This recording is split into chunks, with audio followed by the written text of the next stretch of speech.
Bueno, en Biosalud estamos constantemente innovando y vamos incorporando pruebas diagnósticas necesarias para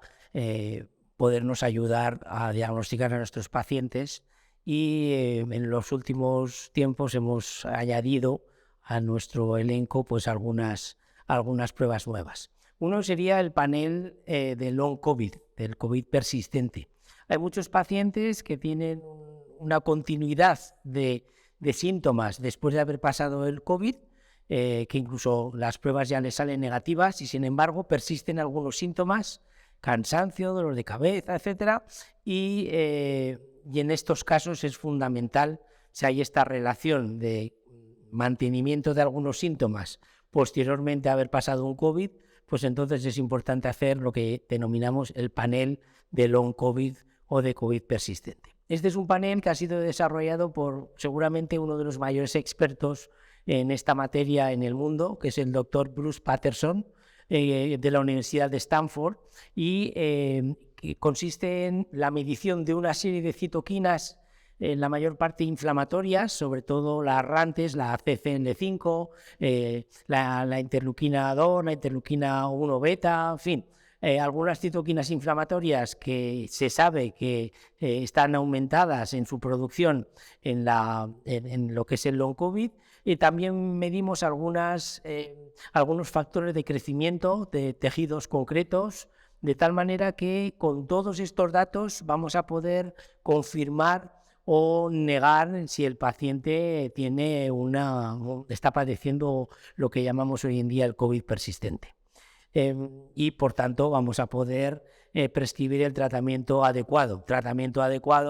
que evidentemente pasará por un filtrado con inusféresis de todas estas sustancias inflamatorias que están manteniendo el cuadro clínico. Por otro lado, otra de las pruebas que hemos añadido en el último año es el panel biomolecular. Este es un panel en el que en cualquier patología crónica, sobre todo en las enfermedades autoinmunes, también en algunas, por supuesto en el Lyme crónico, pero también en otras patologías de tipo crónico, vamos a conocer el estado molecular del paciente. Y aquí, en este panel, vamos a analizar, pues por un lado, los factores de crecimiento de tres tejidos fundamentales, que son el tejido vascular, el tejido de todo lo que es el aparato locomotor, de lo que son los fibroblastos. Después vamos a analizar también el factor de crecimiento del tejido nervioso. Este es muy importante en el Lyme, pero también en otras patologías donde hay un deterioro cognitivo. Después, por otro lado, vamos también a analizar algunas citoquinas inflamatorias. Vamos a analizar la interleuquina 1 beta, vamos a analizar la interleuquina 2, vamos a analizar el interferón gamma, vamos a analizar la interleuquina 4, la interleuquina 10, que entraría dentro de las antiinflamatorias, el TNF-alfa, la interleuquina 6, de tal manera que con todo esto vamos a tener una idea de las moléculas más importantes que puedan tener relación con la fisiopatología del estado de enfermedad del paciente, y que esto luego va a conllevar la prescripción de una fórmula magistral personalizada que va a ayudar a una regulación, a un balanceo de estas citoquinas, de manera que vamos a reducir la producción de las citoquinas inflamatorias, vamos a aumentar la producción de las citoquinas antiinflamatorias y vamos a activar, si es que estuvieran deficientes, la producción de los factores de crecimiento de los tejidos que hemos comentado. También hemos incorporado una analítica desde hace ya unos años, pero que es muy novedosa, y además pues con la satisfacción de decir que es una analítica que se ha desarrollado completamente en España y que solamente hay un laboratorio en el mundo que la realiza, que es una analítica donde medimos la longitud de los telómeros, lo que nosotros llamamos el telome check. ¿Qué es esto? Bueno, pues esta analítica es una analítica que está basada en que cuando una célula humana se duplica, pues cada vez que se duplica, pues los terminales de las cadenas de ADN terminan en unos filamentos, que es lo que se llaman telómeros. Esos telómeros se van acortando cada vez que una célula humana se duplica. Y entonces esto hace que llegue un momento en el que la longitud telomérica marca el final de vida de esa célula. Y entonces lo que ocurre es que entra en apoptosis y se produce esa destrucción celular. Este es el mecanismo normal y es precisamente una de las causas fundamentales de envejecimiento. Y todo aquello que nos agrede, la toxicidad, la inflamación, la oxidación, la acidificación, todo eso va acortando los telómeros y por tanto son causas fundamentales del envejecimiento y es lo que nos produce un envejecimiento patológico en vez de tener un envejecimiento fisiológico que también, no obstante, se produce con un acortamiento de esos telómeros. Y esto nos va a dar, esa longitud nos va a ayudar a conocer la edad biológica de la persona, la edad que tienen las células, porque la edad que figura en el DNI ya lo sabemos, pero muchas veces hay una diferencia, una desincronización, y entonces esa edad biológica es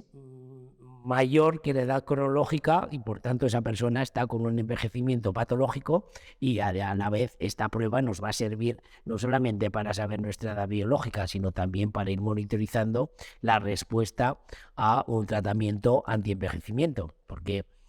no existen realmente tratamientos que con seguridad puedan alargar esos telómeros, pero sí que pueden mantener la longitud de los mismos y por tanto tener ese efecto antienvejecimiento que todos deseamos. Otra técnica diagnóstica que estamos utilizando así novedosa sería el análisis de toxicidad celular. Hemos hecho una selección. Esto tiene, digamos, este análisis tiene dos niveles de análisis. El habitual, donde medimos 24 sustancias, donde hay incluidas pues algunos metales pesados, algunos productos químicos, como el bisfenol, como el glifosato, como el DDT, también la diacina, por ejemplo, pero también algunas micotoxinas, la aflatoxina A, la ocratoxina, etcétera, de tal manera que con ello vamos a conocer en sangre, o sea, qué toxinas están circulando en sangre en el paciente y que por tanto están impregnando también los tejidos y también el interior de las células. Esto evidentemente lo usamos para conocer el estado de toxicidad del paciente y también para ver si realmente estaría indicado un tratamiento de inusféresis, que lo que nos va a hacer es filtrar no esas 24 sustancias, sino todas las sustancias tóxicas que pueda tener esa persona en su sangre. Después también tendríamos lo que llamamos el perfil de toxicidad. El perfil de toxicidad, aquí ya hablamos ya más de toxicidad en los tejidos y entonces pues está compuesto de tres pruebas fundamentales. Una sería el Mycotoxin Check. Este análisis se hace con orina y lo que hacemos es medir toda una serie de toxinas producidas por los mohos de la humedad. Ahí medimos pues la ocratoxina A, medimos también pues el subproducto que inhalamos de los aditivos que se añaden a la gasolina para aumentar el octanaje, el MTBA y el MTBE. Después también analizamos algunas otras sustancias como el ácido micofenólico, que nos condiciona que nuestras células defensivas, los linfocitos, tanto los B como los T, proliferen de una forma mucho más lenta e incluso pues estén bloqueados y no sean capaces de defendernos ante infecciones y ante agresiones de cualquier tipo. Después también tenemos algunas otras sustancias que están produciendo una tendencia, como la ocratoxina A, pues es que es inmunotóxica, es nefrotóxica, es cancerígena. Entonces, pues todo esto nos va a dar una idea de eso, qué toxinas producidas por mohos de la humedad pues tenemos en nuestros tejidos. Otra prueba sería el Heavy Metals Check. El Heavy Metals Check sería un análisis donde vamos a medir la toxicidad en un tejido de depósito, como es en este caso el pelo. Esta analítica también se puede hacer en orina, incluso en estos casos hacemos lo que se llama una prueba de provocación, o sea que administramos previamente al paciente un suero que va a movilizar los metales pesados que haya en el organismo y especialmente los que haya también dentro de las células, que son los más intracelulares, son el plomo y el mercurio, y entonces vamos luego a analizar esos metales pesados en la orina. También se puede hacer evidentemente en sangre. Después también tendríamos lo que es el análisis de productos químicos tóxicos. Este también se hace en orina y donde vamos a cuantificar pues toda una serie de productos químicos, incluido la analítica específica que hacemos también en orina para analizar el glifosato. Todo esto nos va a servir para conocer el índice de toxicidad que tiene esta persona, también nos va a servir para tomar una decisión sobre la posible indicación o de hacer un análisis de toxicidad celular y ver qué tiene en sangre en circulación para posteriormente pues, poder prescribir un ciclo o una sesión de inusféresis, o también por otro tipo de tratamientos, en la mayor parte de los casos de tipo intravenoso. Luego tendríamos también el perfil de nutrientes, donde vamos a analizar, está compuesto por 4 análisis a la vez. Por un lado sería el análisis de los minerales, algunos minerales concretamente, en este caso pues el cobre, el zinc, el magnesio, el hierro. Después tendríamos también los aminoácidos. Nosotros somos una estructura proteica, por tanto las proteínas están formadas por cadenas de aminoácidos y entonces pues tenemos que saber cómo están nuestros aminoácidos, porque son precursores de hormonas, precursores por ejemplo de neurotransmisores, como por ejemplo el triptófano es precursor de la serotonina, y una persona que esté deprimida, le haya pasado lo que le haya pasado, si al cabo de los años, yo qué sé, pues gente que ha tenido la desgracia que se le ha muerto un cónyuge, se le ha muerto su padre, se le ha muerto un hijo, bueno, pues en todos estos casos que con los años no superan esa situación, aparte de, en fin, que son situaciones complicadas, pues a veces también hay un remanente de causa bioquímica que está manteniendo ese proceso y que simplemente pueda ser una falta de triptófano. Y que el tratamiento no sería tomar un antidepresivo, sino que el tratamiento sería reponer ese triptófano. Con ese triptófano ese paciente empezaría a producir serotonina y con eso el estado de ánimo se estabilizaría de forma fisiológica. Después, por otro lado, también estos aminoácidos tienen mucho que ver pues, con funciones cognitivas, por ejemplo, la fosfoetanolamina y la fosfoserina, que son sustancias que son necesarias para el funcionamiento de son las que usan nuestras células cerebrales para todo lo que es funciones de memorización y concentración. También la betalanina, la alanina, incluso la fenilalanina, pues esta es una sustancia importantísima relacionada con la ansiedad. O sea que y también, por supuesto, si estamos ante un paciente que tiene una artrosis y resulta que queremos hacer un tratamiento con plasma rico en plaquetas, un tratamiento de regeneración, bueno, esa regeneración se va a producir siempre y cuando tenga los ladrillos para que se produzca, y esos ladrillos son los aminoácidos, en este caso la prolina, lisina y glicina. El colágeno, que es la proteína más importante de nuestro organismo, tiene un 85% de glicina. Y nosotros, además, y estos son unos estudios desarrollados por el profesor Enrique Menéndez Evia, que es un profesor, un bioquímico muy reconocido de la Universidad de La Laguna, que demostró ya hace años que tenemos unas necesidades de glicina de 16 gramos diarios y que precisamente hay un fallo en el metabolismo humano que genera una deficiencia diaria de 10 gramos de glicina. Porque por la alimentación solamente podemos cubrir 6 gramos como máximo. Es decir, que seguro en todos los casos, toda la humanidad tiene un déficit de glicina de 10 gramos al día. Y eso hace que es muy recomendable el utilizar glicina 5 gramos por la mañana y 5 por la noche, simplemente para mantenernos bien, para que el colágeno se mantenga y por tanto también será una forma de controlar el proceso de envejecimiento.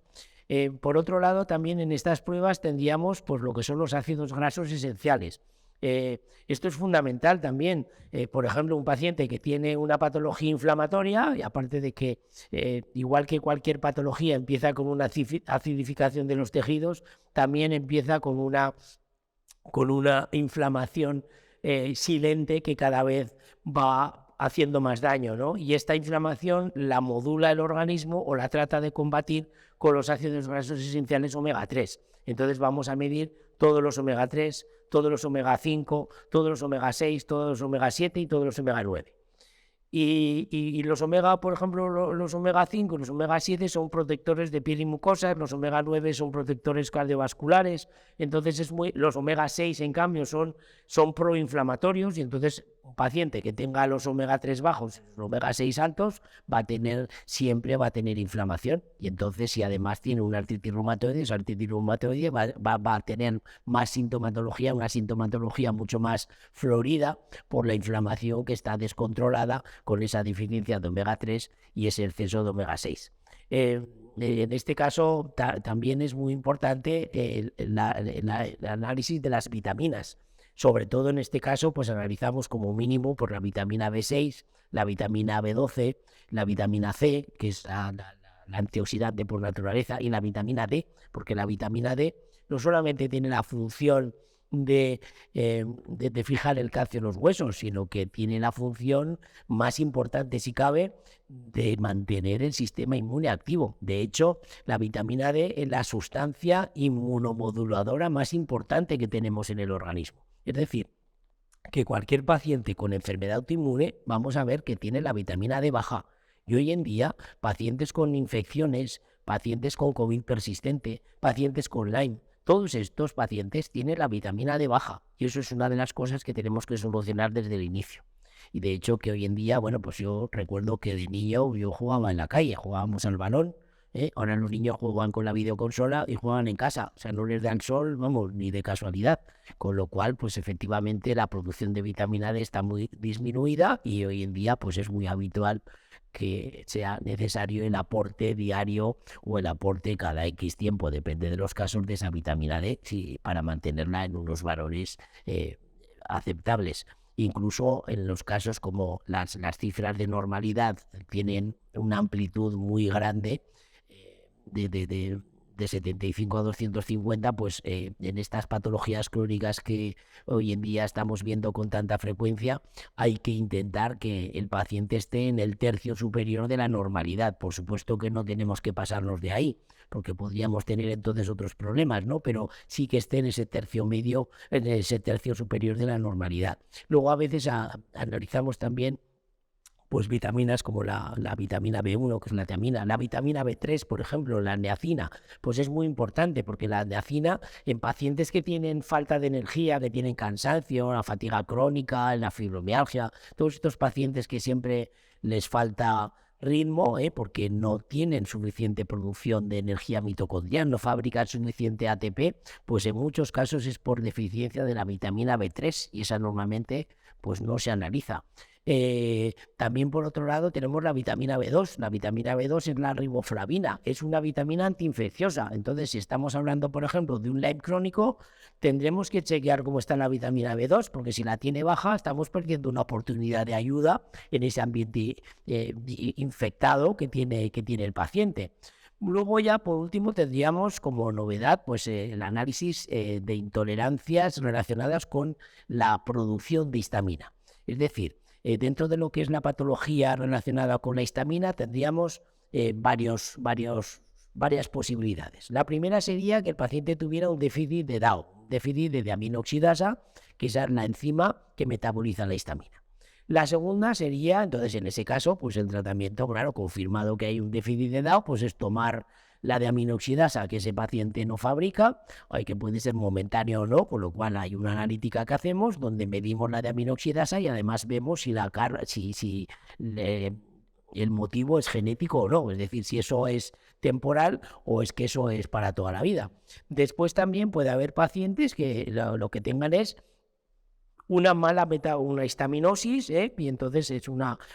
alteración en la metabolización de la histamina y un acúmulo de esa histamina. Pero luego también tendríamos casos en los que el paciente está desarrollando una reacción bioquímica inmunitaria cuando consume determinados alimentos, en los que se produce un aumento de la histamina, de la producción de la histamina. Entonces, en estos casos, pues hay personas que si comen ajo, por ejemplo, pues se les desencadena una tormenta de producción de histamina, que hace que se inflame los tejidos y que se mantenga esa inflamación. Por lo tanto, el ajo pues lo consumimos pues prácticamente a diario, ¿no? Aunque no seamos conscientes de ello, pero también puede ser al huevo, o también puede ser a los lácteos, también puede ser a los cereales con gluten. Entonces, esta analítica es muy importante en todo paciente que tiene una patología crónica, paciente que tiene una enfermedad autoinmune, y también en el Lyme, que no deja de tener siempre inflamación, porque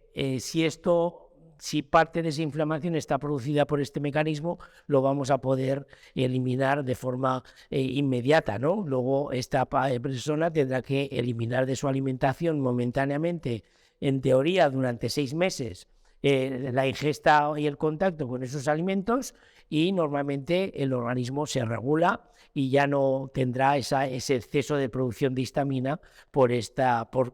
cuando consumen esos alimentos.